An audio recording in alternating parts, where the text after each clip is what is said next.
So when someone asks you what's going on in the real estate market in the Dallas-Fort Worth area, what do you tell them? I get that question asked all the time. So I am plugging into a ton of different experts, heard some great perspective this week that I want to share with you.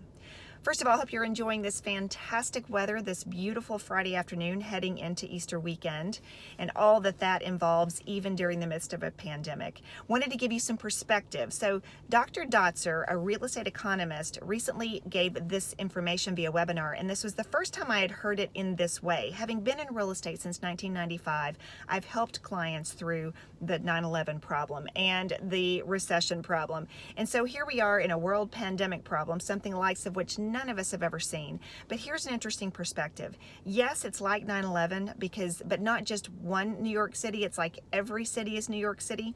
So people aren't traveling right now. They're distancing, they're flattening the curve, they're minding their own business, they're holding up inside their homes and doing so just much like they did in 9/11.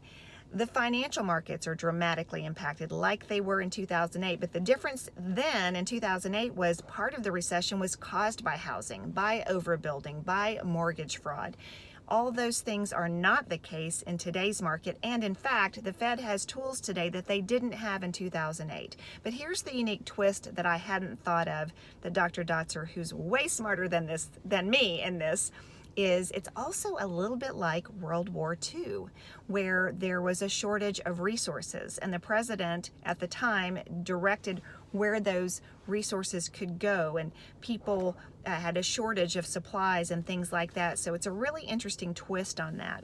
Now, statistically, what you're going to see a lot of in the future is lagging indicators. So any statistic I give you today, in fact, watch for my market report next week, actually is for numbers that were pre-COVID-19. So what I'm also doing, and you may see on these daily posts, is a leading indicators. I'm looking at houses that are coming on the market, houses that are going under contract, and houses that are selling. And arguably, even though the numbers are lower than they would typically be during the spring selling season, they're still really, really strong.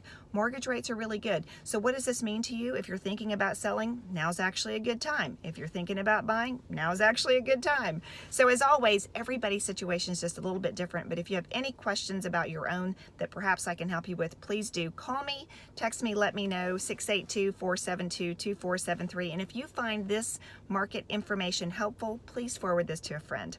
Have a great weekend, have a great day, and we'll talk to you soon.